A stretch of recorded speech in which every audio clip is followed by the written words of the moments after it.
Hello and welcome back to Well Played, presented by The Skim. I'm Caroline Hendershot. And I'm Blake Lou Merwin. We are very obviously in a different studio today. You can see the bottom halves of both of our bodies. I know. If you're a freak, head to the YouTube channel where we post episodes full length every week, so you can check that out, you little weirdos. You know, I had to block someone on Instagram because they were commenting on my feet. Yeah. They were like, beautiful toes. And I was like, that's going to be a block. They are relentless. They do exist. That is real life. So a little scary. Yeah. So people who are interested in seeing Caroline's feet, you can actually not see them in this shot, thankfully, but you can still follow us on Instagram at The Skim, TikTok at The Skim.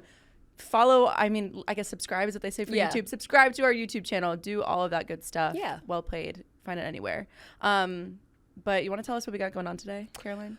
We got a lot of good stuff on the show today. We have two wonderful guests. We have Annie Agar, who is the host of the Offensive Line podcast from Wondery. She's coming on. She's breaking down some breaking news in the NFL world, so stick around for that because she is the queen of all things NFL, so that will be really exciting. And then our good friend Amanda Duberman is back for WNBA news, and she's, riding high because her New York Liberty team secured that berth for the finals. So it's so funny you say secured that berth because she is literally texted me and Sean the other day and was like, that almost made me go into labor. Yeah, because our girl is on the clock. Oh, she's on the delivery. clock. Only a couple weeks left. So we'll check that out with her. Yeah, I'm like worried for her watching the finals because I'm just like, she's gonna tell us all about that. I'm sure she has like a stress plan in play. Yeah, I hope so. But we'll hear about it. Yeah. But for now, we've got a roundup of our favorite stories dominating your feeds this week. It's time for Playing the Field. All right, we're starting this edition of Playing the Field with a story about young up-and-coming athlete joining the family biz. And of course, I'm not talking about anyone other than Bronny James. So he stepped onto the court for the first time with Lebron. And so first time a father-son duo has officially taken an NBA court together. And they're Lakers teammates. It's so crazy. It's insane. insane. So this past Sunday, the father-son duo played in their first preseason game, first few minutes together on the court against the Phoenix Suns. And LeBron, he passed that ball to Bronny. He said, "Dad, I'm open. Over here, Dad." And he received the ball, but it did result in a missed three-pointer. R.I.P. But it marked yet another milestone on his much-anticipated journey to the NBA. Caroline, this kid is all anybody is freaking talking about this week, even though the game literally a couple days passed. We're just all obsessed. But do you feel like the spotlight here is too big? And, I want to talk about the nepotism of it all. What do you think about that? So, first of all, nepotism's everywhere. It's true. Literally, name an industry, nepotism. It's there. So, while is nepotism fair? No. Is it everywhere? Yes. So, sometimes you just got to get your foot in the door one way or the other. Bronny's using it to his advantage. I do feel bad, though, because, someone like Shaquille O'Neal's son never made it to the NBA draft. But he is getting paid, a six-figure deal in the G League. So, okay, nepotism has its perks. Right. Downfalls and perks. But, never mind. That's, neither here nor there. Yes.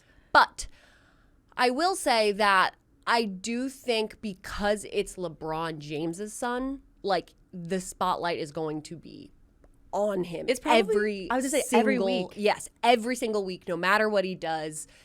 Any second that he's in the game, it's just going to be what did he do right? What did he do wrong? Does he belong to be on the team? Should he not be on the team? It's going to be a lot. So yeah, this first year is going to be kind of crazy for this rookie. Yeah. I hope he can handle it. That's I know. It's a lot of pressure. Yeah. Also, imagine I do imagine that part of it is maybe a little efficient because I was just thinking about this and I was like, when I tell my parents about what the hell is going on at work, it's they don't have no idea who I'm talking about. They cannot put a face to a name. LeBron is right there. He can go to his papa for help at any time. My mom will call me in the middle of the workday. Not even call. She'll FaceTime me. And she'll be like, "Are you working today?" And I'm like, "What do you think I do every day? 9 to 5, babe." Mom, it's Wednesday. I work every day. So yeah, I'm working. I'm in the office. But the weird thing, I think if I had a parent on my team, so weird. Such a First weird of all, concept. that would never happen because I have old parents. Yeah, me too. Weird. It's not happening. Love you, Mom and Dad. You're not yes. old. But I would say that would be the weirdest thing ever because even just in casual family games that we play, if we're going to play tennis as a family or something, I don't know, casual. I bet you guys get competitive, don't you? Please. I knew it. That's not even that. Competitive isn't even supportive of what actually happens. There's screaming matches sometimes. I would be picking apart my sibling or my dad or my mom's game so much more than anyone else that I would be like, this isn't good for our relationship. It would be toxic. Yeah, not great. So interesting. But did you see the video of Savannah, Bronny's mom, playing 2K as Bronny? I did see that. It was so cute. So she was cute. so diligent. She was like pretty. It was like Lebron filming her. Yeah. On their new yacht, by the way. Oh, yeah, looked casual. amazing. I literally thought it was a home. But Yeah. they were on the water. And she was she was locked in. She did dunk, right? Yeah, she did. She managed to do the dunk. And I feel like, again, benefit of having not to crap on my mom for being older, but I was her 5th child. She had me at 38. Yeah. I have some gripes about it. Love her as well. Yeah. But I felt like it showed the benefit of having a young mom who could like not only play you as a character, but like do it with skill and grace. My mother in the Lord's year of 2024 still calls Pokemon Pokemon. And like Pokemon are like way past their peak. Do you know what I mean? Yeah. Like they've been around she's for a had while. time to study up. And yeah. so I thought that was a really cute moment for them. I'm not a video game girl, but if my son was a character, You would have to yeah, play. you'd have to You'd play have him. Like that's to. so much.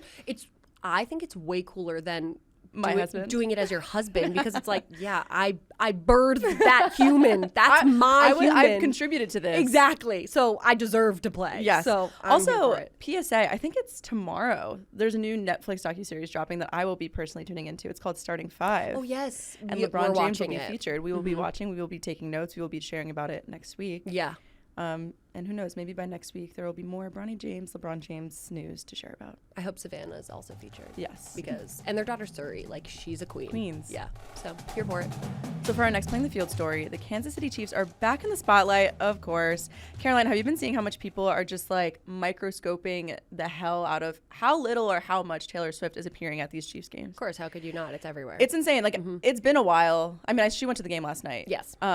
But it had been a while since she'd Yes. appeared. And so, yeah, she was back in the stadium yesterday for the Chiefs' 26-13 victory over the New Orleans Saints. But she was not in attendance for his birthday party. Yeah. What do we make of that, I wonder? So as like the most popular pop star on the face of the planet, I'm not thinking too much into it. Like the girl is booked and busy. She's booked and busy. So like, sorry, Travis, I couldn't come to your birthday party. Also, it was like, I think it was like a charity event Yeah, it was, like, birthday public. party. Yeah, it was very public. I also think maybe she was like, I don't want to take the spotlight away from him on his birthday / charity event. So like thoughtful. I don't know. Thoughtful queen. But also it was like Raising Cane's. I don't know. Maybe not her scene. She was Yeah. just like not for me. But also the security of it. Like she's got to have that shit on lock. She has so many security men following her around everywhere. I saw it in person last year when the Chiefs came to MetLife Stadium to play the Jets. She was there. And yeah, she was there.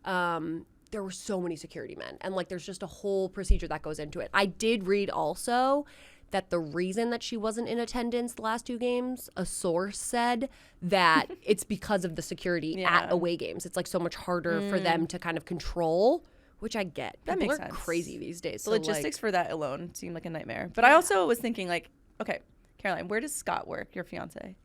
he works like Well, literally. not where. Don't dox him. Yeah, I but, won't like, dox him. He works down the street. No, he What works. sector will you say? He works in media, but like more so of like sales. Would it be? What do you think about showing up to Scott's job once a week? He would be like, babe, what are you doing here? Wait. How would you feel? Because your job is obviously highly visible. Yes. How would you feel if Scott showed up to your job once a week?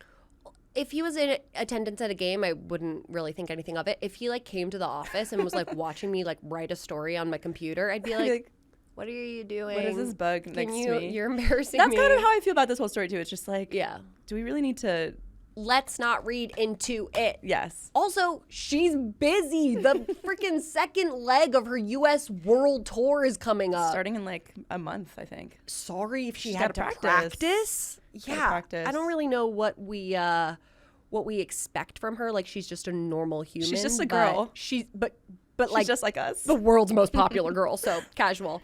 But have you also seen that Bravo is making a new Chiefs Wags reality show? But not Wait, all just of the Chiefs? Yeah. Oh. But not all of the Wags will be featured, aka probably not Taylor Swift and probably not Brittany Mahomes. So are we here for it?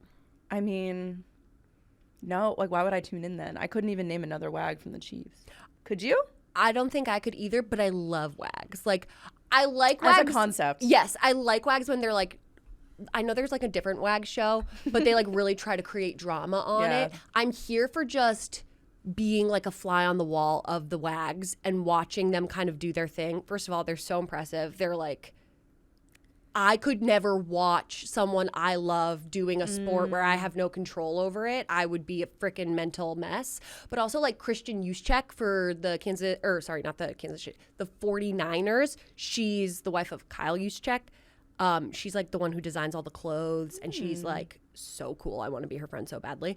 But like, so interested in her day-to-day life. I would eat that shit up if you gave it to me. Fly on the wall. Yeah, you're so right. I'm interested. I'm here for it. I know that nobody cares what I think about this, but I'm also just like, Taylor Swift, first of all, could never touch a show like that. No. It's just like, the pressure's too great. I think like they're doing it on the Chiefs because they're like, maybe she will be. Like, so they're trying Will to she? Won't hopefully she? get viewers that way. But yeah, no shot. Not happening.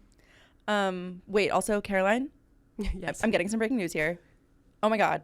Okay, so it turns out the whole segment we just did was for naught because it turns out Travis and Taylor are no longer together. Yeah. I'm getting reports. Because, oh my God, this new reporting is showing me that Travis Kelce spent how much money on gifts for the love of his life? Patrick Mahomes. Apparently, I'm getting this reporting live in my ear right now, $70,000 on gifts for Patrick Mahomes, the real love of his life, the real boo for him. Oh my God. Yeah. You heard it here first. Well played. Taylor and Travis, no more. Taylor, no, not Taylor. What's his name? Oh my God. Too many names to remember. Mahomes. Pat Mahomes and Travis. It's official. So apparently Besties Travis got this man an engraved Rolex watch. I think it was like $54,000, several $1,000+ bottles of wine, and some Louis Vuitton swag. I can't believe we're using Louis Vuitton and swag. I can't believe I just used that in the same sentence. Yeah. Like swag and Louis Vuitton. Yeah. But Kelce really said, set aside Bud Light, because he bought apparently like thousands of dollars worth of like fancy wine from his trip to Europe. And he's like, I'm going to culture you, little boy, Patrick Mahomes. I want to be a millionaire's friend so badly. Like, why can't any of you be my friends? Well, I would love a engraved Rolex. It's okay. I'll take the cheapest Rolex possible. Just honestly, same. throw one my way. A 5K? Do they even sell 5K Rolexes? I would Honestly, take one. It's probably too cheap for them. Yeah, no. Oh my God, my ignorance was just showing there. No one cancels me for that one. It's okay. We still love you. It's you're normal for that. Would you ever spend that much on a coworker?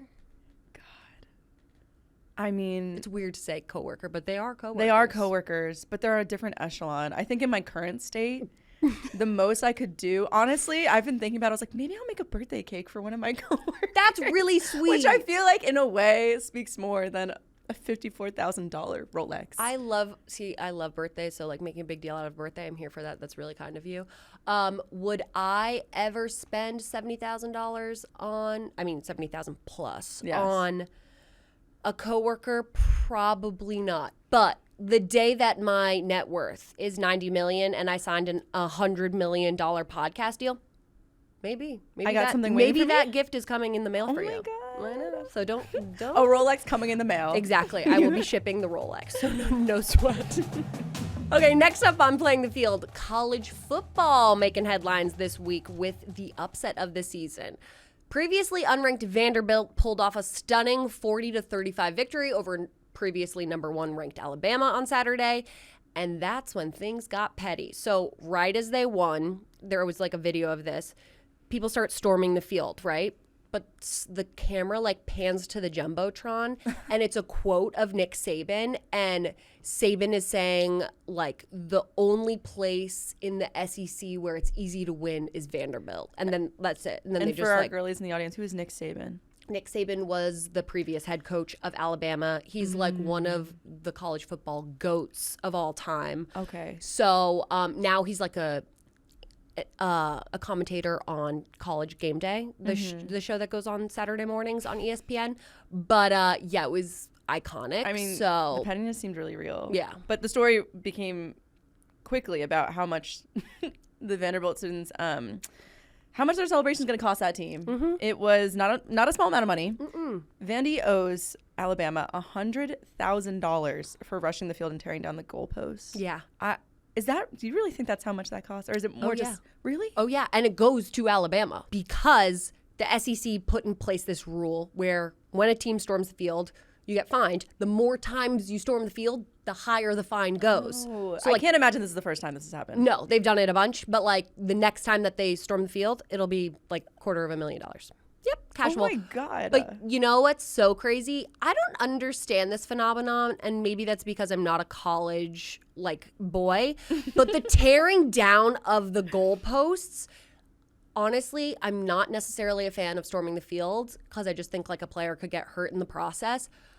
But I think it is freaking hilarious. They literally tore down the goalposts. They carried the goalposts out of the stadium. How did they do that? I don't know. Nobody knows. Is the entrance big enough? Apparently. Then they carried the goalposts almost 3 miles down Broadway in Nashville, threw the goalposts into the river, and then had to have the Nashville Fire Department get the goalposts out of the river. And then, smartest thing Vanderbilt has probably ever done and will ever do, they auctioned off parts of the goalpost to help pay for the fine. That is so smart. Yes, and let me tell you, I wrote it down. An 88-inch piece of the crossbar. Guess how much? I don't know, $1,000? $4,000. That's fucking absurd. And the entire goalpost is gone. They sold all of the parts of the goalpost. Okay, really quickly, going back to them bringing it 3 miles away. Yes. Did you see? Was there any video footage of? Oh yeah. Was it intact, the whole thing? Because those things are not small. No, they're not small. I think it was pretty much intact, the whole thing. And there's a hilarious video of the Nashville, I want to say it's just the police helicopter camera having a thermal view because they wanted to make sure no students also fell into the river when the goalpost was going into the river. And it's just all of these little bodies falling over these embankments trying to desperately get to the water. So I'm oh my God. You're anti-storming the field. Typically. Okay. Maybe I'm just jealous because I never have stormed a field. Maybe it's just my jealousy showing. I think I would have wanted to be that girl who had stormed the field and got on that goalpost. But when I was watching the video of them on the field, it was majority boys plus the football players. Yeah. The smells on that field alone would have taken me out. I wouldn't have even made it down. Yeah, down no, the it's river. not. It's not great. But you know what? To their credit, they had never defeated a number 1 team, and they were 0-60 was their record against top 5 ranked teams.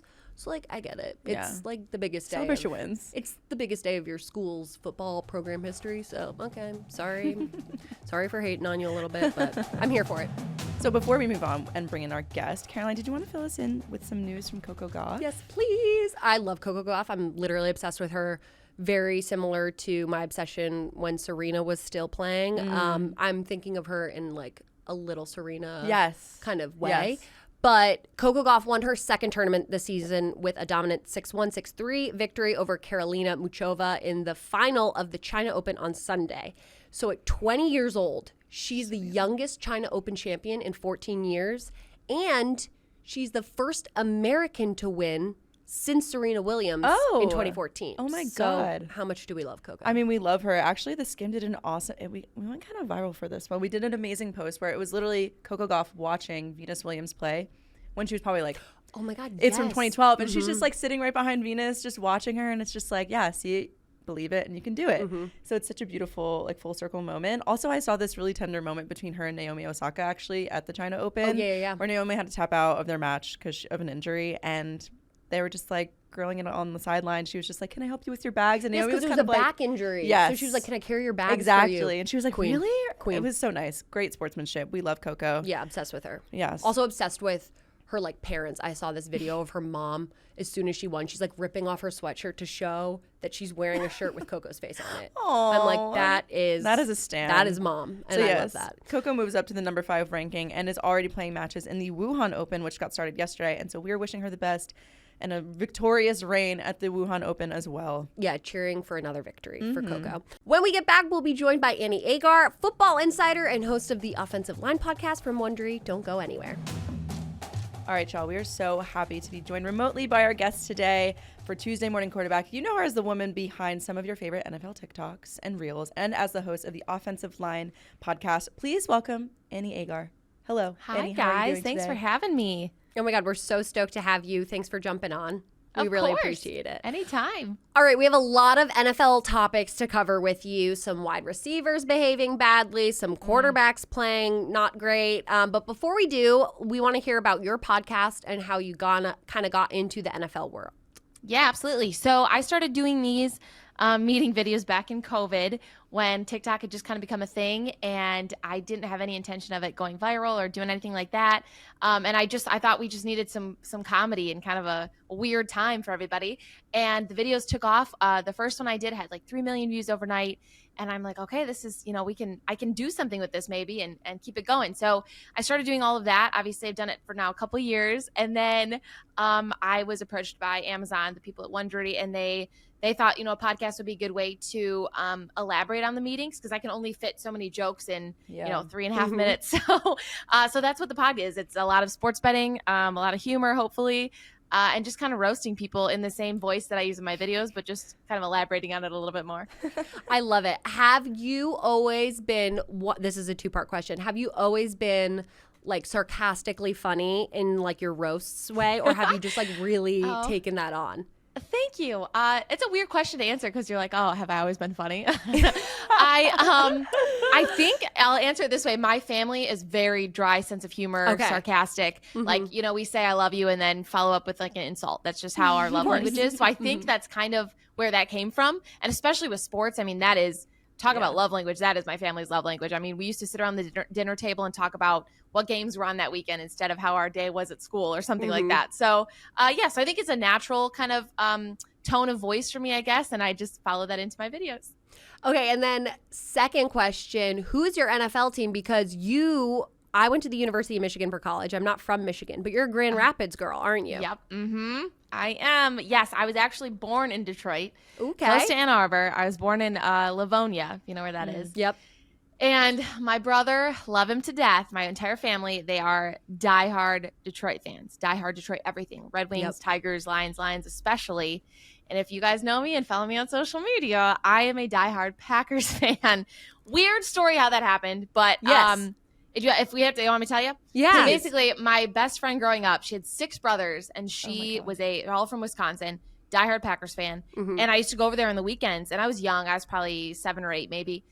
Just kind of didn't really know about football, just kind of getting into it. And I came back one weekend, and I looked at my dad, and I was like, her brothers don't cry on Sundays over there. Dead serious. I was dead serious.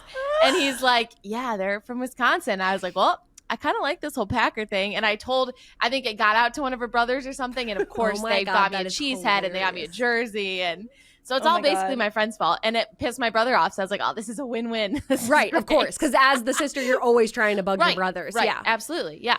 Exactly. Oh my God, I love that. That is like the ultimate sibling rivalry. And then you kind of came out on top because of the Packers being so good. This is looking like it was the right move for me for many, many years. It was the right it was really, really well played by you. Okay, so let's get into the NFL news of this past week. Let's first start with the breaking news that happened. Robert Saleh, Jets head coach, got fired this morning. Annie, I want to hear your thoughts on that and what's going through your mind. This is crazy. First of all, did not think this would happen, but this shows you the power that Aaron Rodgers has, and I think that's what it comes down to. You don't play with Hall of Fame Aaron Rodgers and suck that badly and not expect someone to lose their job. Granted, I did think it was going to be Nathaniel Hackett before Robert Saleh, but he doesn't do anything. I mean, Nathaniel Hackett at least contributes to plays. Robert Saleh just runs stairs. I mean, what are we talking about here? Like that, the fact that man had a job for that long is crazy to me. Aaron got him fired. I don't think this team was what the Jets expected it to be. And I know, as you know, you're very familiar with the Jets, so I won't step on any toes here. Although I probably just did. But anyway, I think they didn't need Hall of Fame Aaron Rodgers. They just needed him to not turn the ball over, make a couple good plays, and when rely on their defense. And he was supposed to be doing that. I think that was the plan for him when they brought him on. Now their defense isn't really the defense that we thought that they were going to have. So Aaron has to be this Hall of Fame Aaron. He's not. They had the same number of wins that they had last year in the same amount of games with Zach Wilson. I mean, it's just the weirdest situation.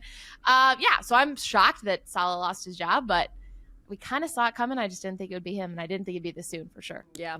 Very, feel like it's just a sentiment to how, like, much all of these coaches are really put in the hot seat. Yeah, it's just kind of the point. NFL in general. It's just like it could not be their fault, but they're the head coach, so right. Someone has to take the blame. Yeah, that's how the cookie crumbles. So yep, that is the way the cookie crumbles.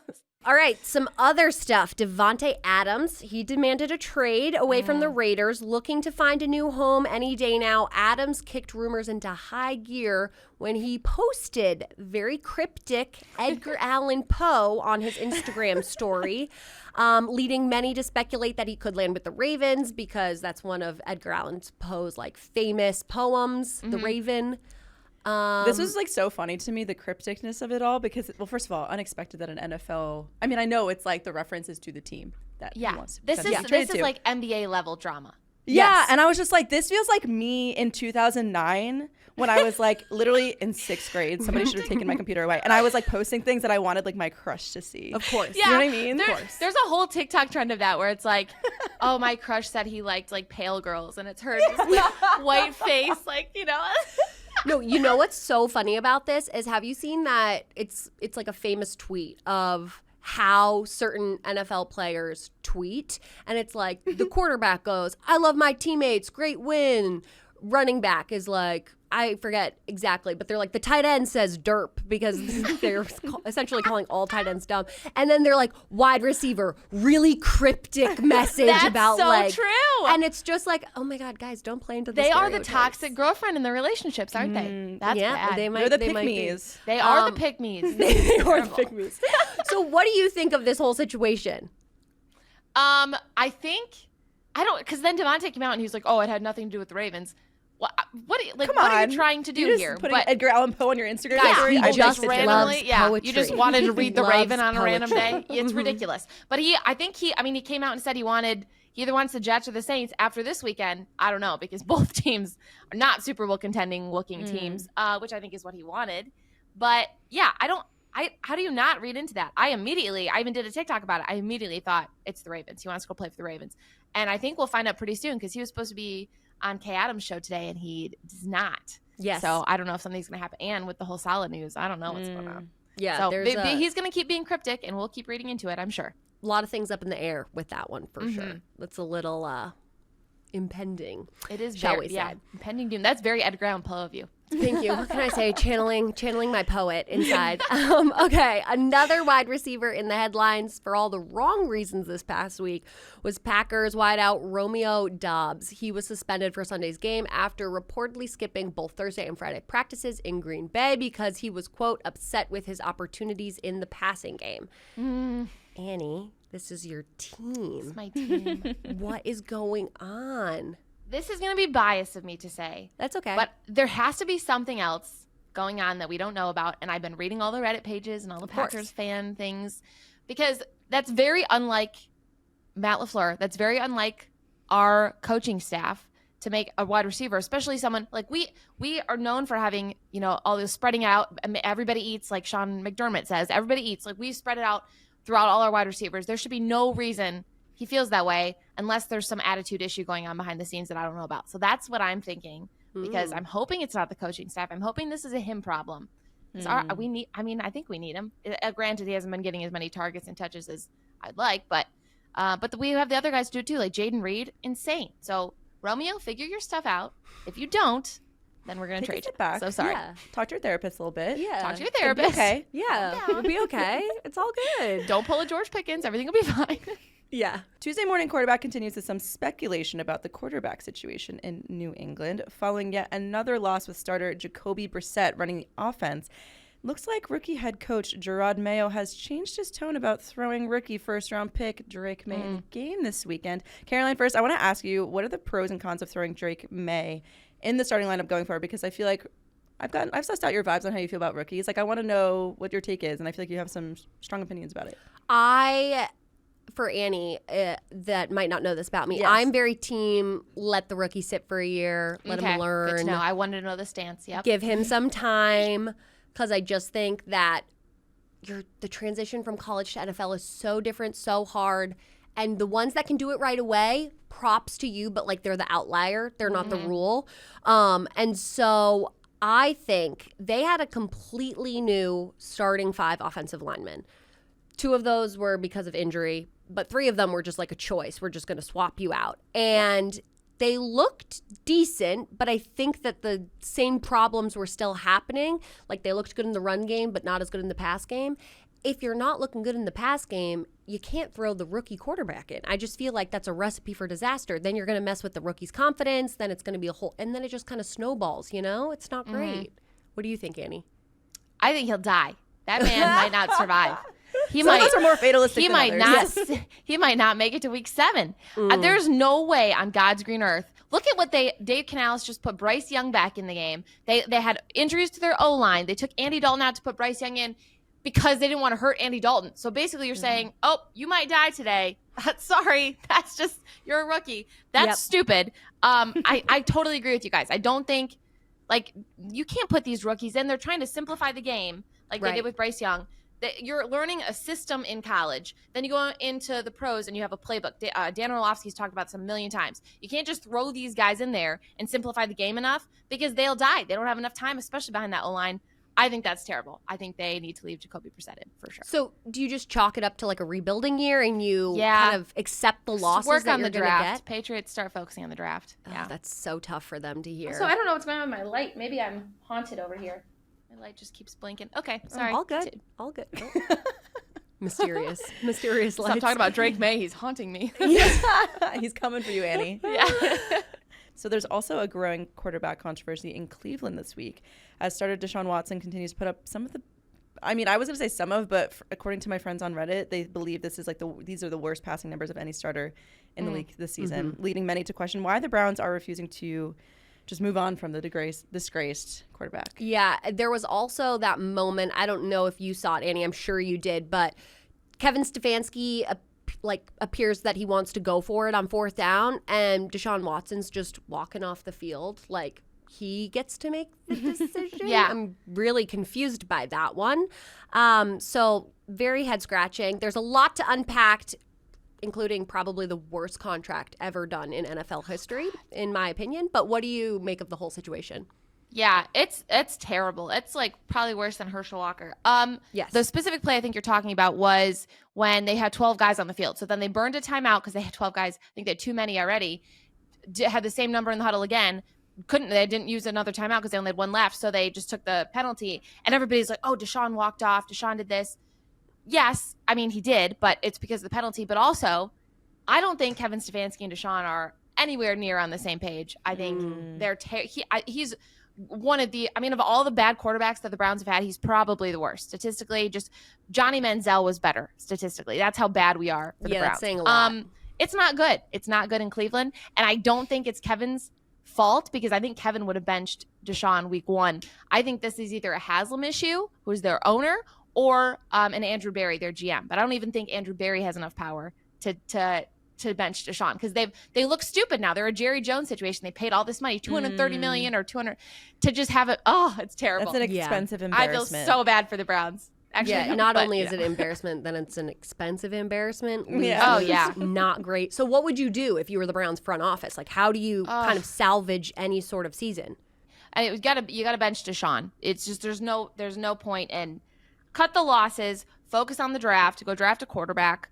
I don't know. In my opinion, there's nothing else to do. Start Jameis. There's no way you have Deshaun out there anymore. You can't get any worse than you already are. So start Jameis, work on focus on the draft, and the GM and owner just have to suck it out. Yeah, I feel like that's so hard to tell the owner, oh, you spent all this money, now you just have to suck it up. That's business, Sorry. baby. Yeah, that's not ideal. Definitely not ideal. So guess we'll see how that unfolds. Mm-hmm. But it's not all doom and gloom for QBs. All right, give us the positive. Week. 2 of them put their teams on their absolute backs this weekend with a pair of come-from-behind victories. The Falcons delivered the best Thursday night football game this season with 509 yards, 4-touchdown performance from the lovable 10-seater van driving Kirk Cousins. 10-seater van driving. That's amazing. And an overtime win with the Bucs. And I saw a post-game interview he did over the weekend. I believe it was on the weekend. And he was literally tuning in from a Waffle House parking lot. He's like, yeah, me and my son. I asked him what he wanted to do on my day off. He wanted to go to Waffle House. So we're just going to go into the Waffle House. You want to say hi? And his son just so quiet says hi. So polite, so wholesome. Then on Sunday, Lamar Jackson snatched the victory from the jaws of defeat in a win over the Bengals. Yeah, it was including insane. A crazy stiff arm. I saw this video. It was crazy. It was like a movie. And a scramble for a touchdown to Isaiah Likely late in the 4th quarter. Yeah, insane game. Let's start with Cousins. Annie, sure you saw the Cousins video where he goes, "You like that?" which is a repeat of the original "You Like That" video when he was on the Commanders, formerly the Redskins. But it was also against the Bucks. It's almost like 10 years later, also against the Bucks. I wonder if he did that on purpose. Like, I wonder if he was like, remember when I embarrassed the Bucks? It was like a huge come from behind win, biggest in their franchise history.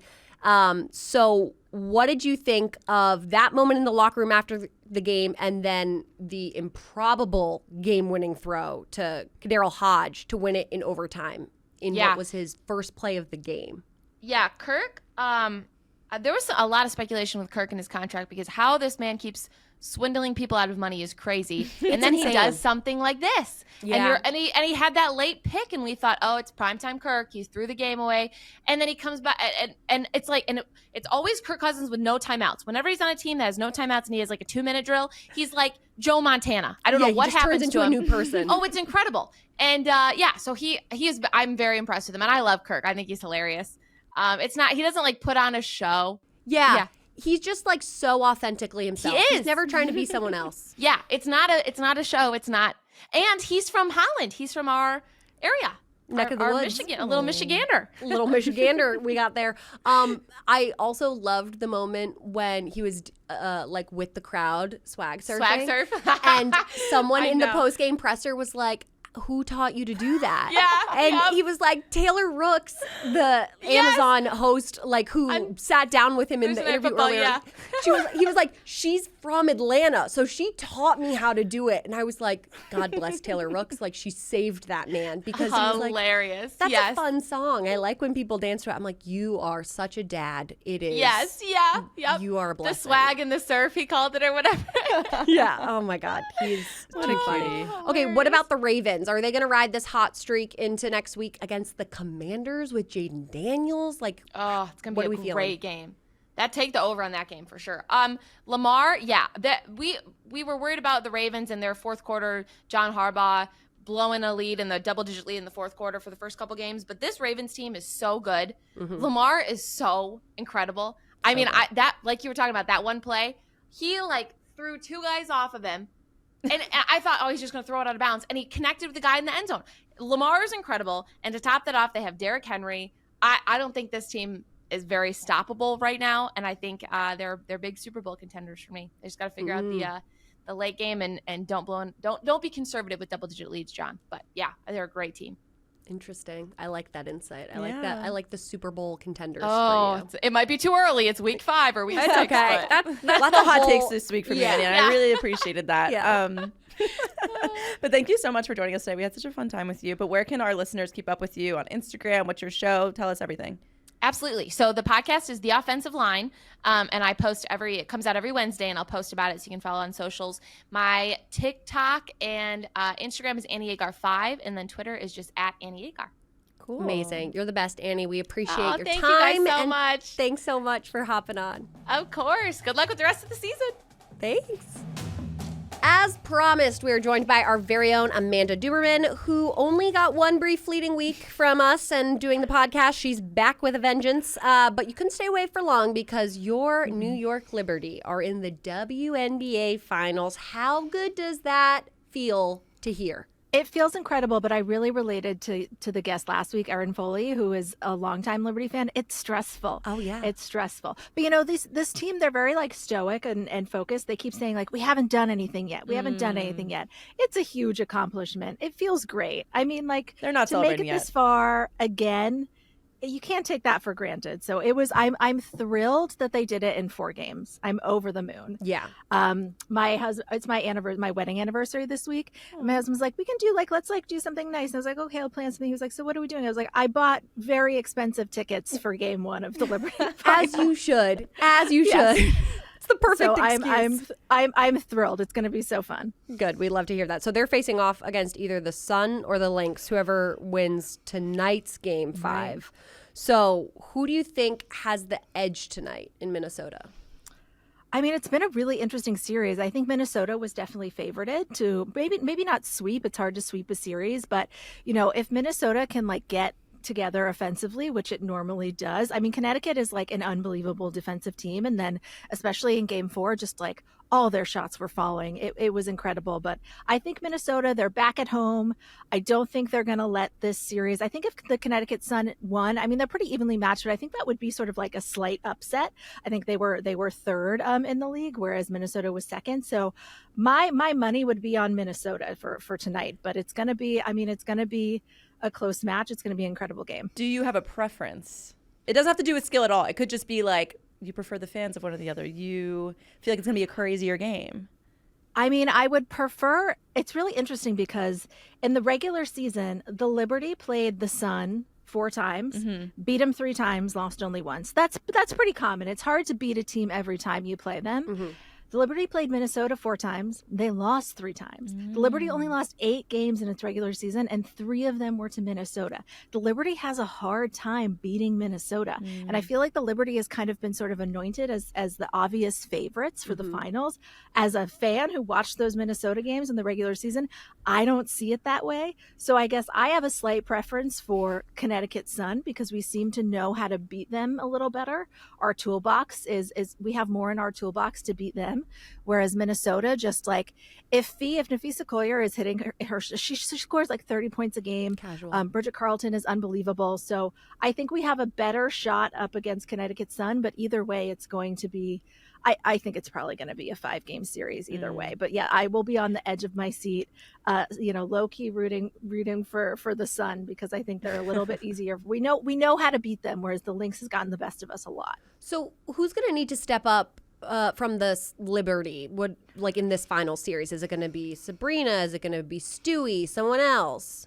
It's really interesting because it's like we have a team where our bench is definitely a lot. The Liberty bench is deeper. We can get players off the bench that can really help us. You know, if we have a game where both Sabrina and Stewie are not just on fire, we struggle. And we saw that in game 3 of the Aces, where I think finally the Aces were like, we have to absolutely smother Sabrina Ionescu. I think in seasons past, she was known as being, a sharpshooter from the 3-point line, and you really had to guard her from the perimeter. Now she can do everything. I mean, she has definitely spent a lot of time in the offseason just perfecting, like getting in the paint. And so I think we definitely need Liberty. We need Stewie, and we need all of our starters really firing on all cylinders. We got into some trouble in game 4 because JJ, Jonquel Jones, and Leo, who's like a rookie this year, was incredible. They got in some foul troubles. They had to be pulled out for almost a whole quarter. And then once they got back in, we kind of ran away with it. So I think the biggest thing I'm going to be watching is, can JJ, the refs love to call fouls on JJ. It's like, I mean, I think I read somewhere it's called like the Shaq tax. Like she's big, and it's like anytime so she just even brushes on anyone, it seems to be a foul. But I think people will be watching, like, can she? There were some moments in game 4 where they just weren't fouls worth taking. So yeah, I think Stewie and Sabrina, they both have to be hitting their shots. They can't have off nights, and Leia and JJ needs to stay out of foul trouble. And as long as that happens, we're looking good. Okay, last question. Are you worried about the stress that may send you into an early labor for these finals? Like, absolutely. Like, I was like looking to buy the tickets, and it was You're so like, interesting. should I? I was having kind of an existential crisis as like a sports fan, because again, I think this will go to 5 games. Game 5 will be in Brooklyn. I was at the game last year where the Aces won the championship on our home court.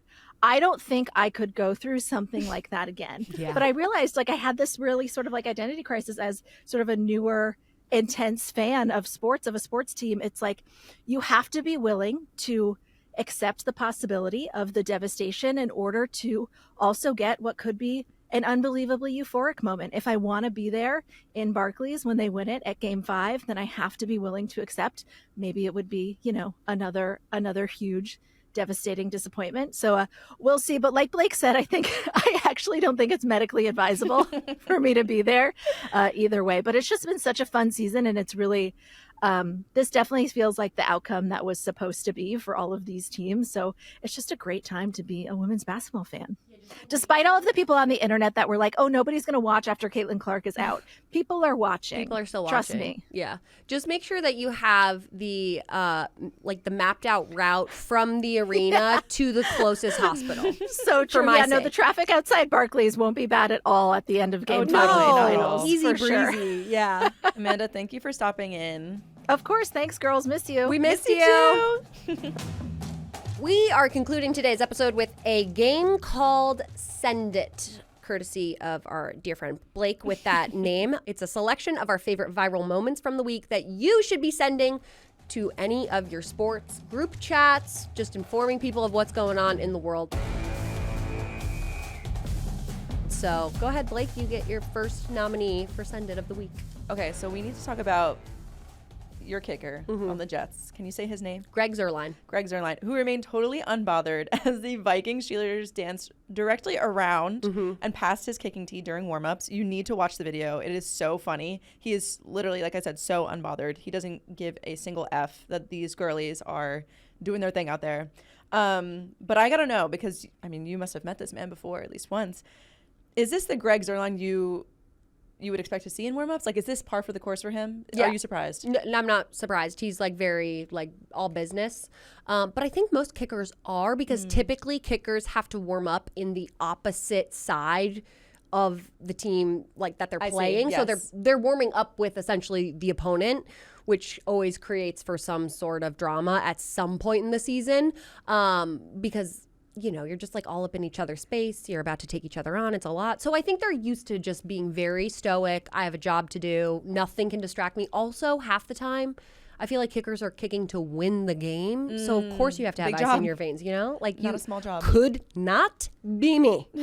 Oh my God, could not be me. I would be missing pressure. quite literally You everything. didn't happen to see him after the game, did you? No, I didn't. I would love to. I wish that I could have talked to him about that. I know, just been a fireside chat. Did you notice what was going on around you? Oh, you know did you you have your did. blinders on? Yeah, but it's hilarious how viral it's gone. Okay, so it's my turn to send it. I have been actually sending this to everyone that I've seen. So have you seen the touchdown celebration that the Vikings pulled straight out of the Parent Trap? It was quite incredible. So Cameron Bynum and Josh Metellus on the Vikings, they're two safeties.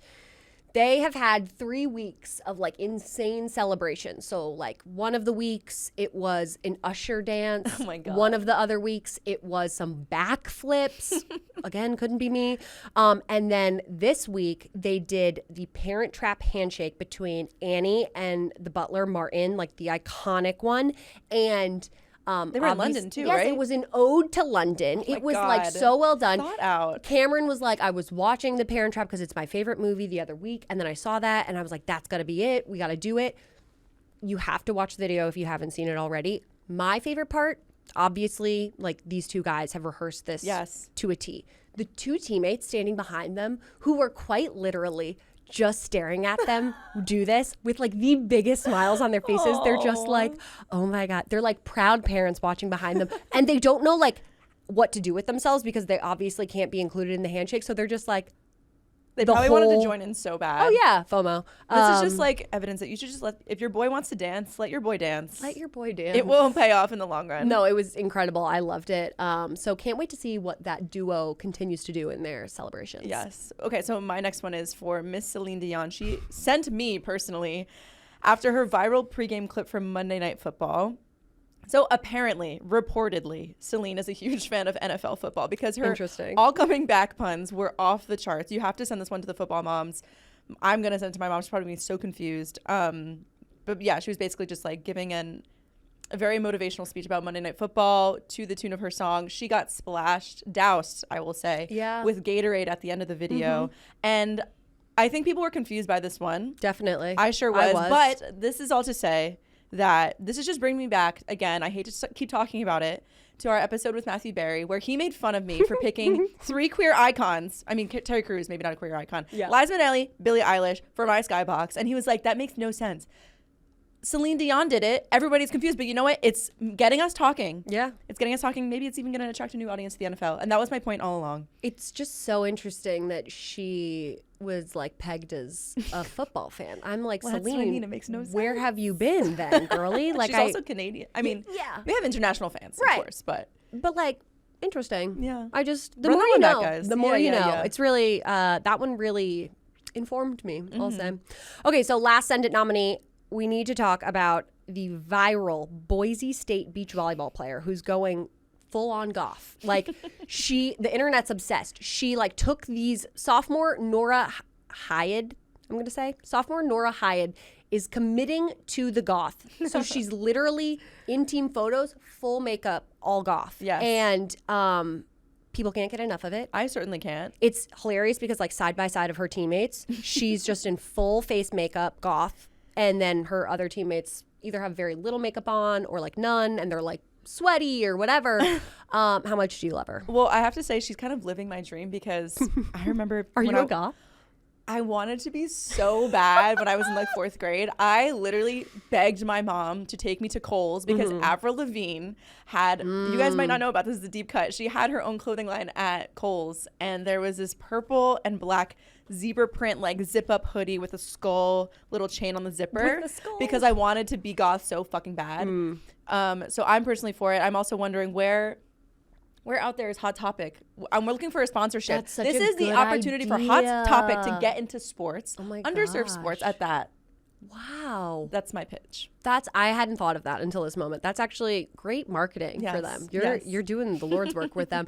I'm here for it because while I could never wear that much makeup on my face, I did wear makeup every time I had a rowing race. Really? Because look good, feel good, True. row good. That was literally what we said. No joke. It's not proper English. I get it. Don't come for me. But like when you look good and you feel good, you're obviously going to play Yes. very well. Yes. And row very well. So that's what we would do. And you know that she's spending an extra hour putting that stuff on. Also, like, I get it. I would make literally hideous faces when I was rowing because I was in so much pain. The ugliest faces known to man. I had double chins. I was like really not looking Well, maybe my if you put on a finest. goth look, you could have got some endorsements. You're you know so what I mean? right. But like, I had mascara on and I had eyeliner on, and that made Wasn't me enough. made me feel better about the ugly faces that I was making. So I'll just leave it at that.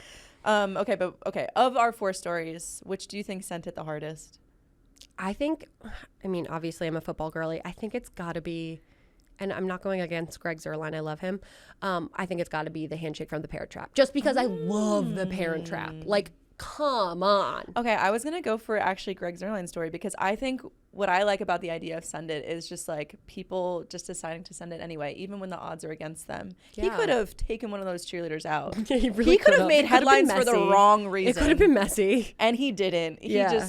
So I'm voting for Greg. And he could have said, you know what? I'm not gonna kick this, and I'm gonna stop warming up, and I'm gonna spite myself. And he said, nope. Sending it.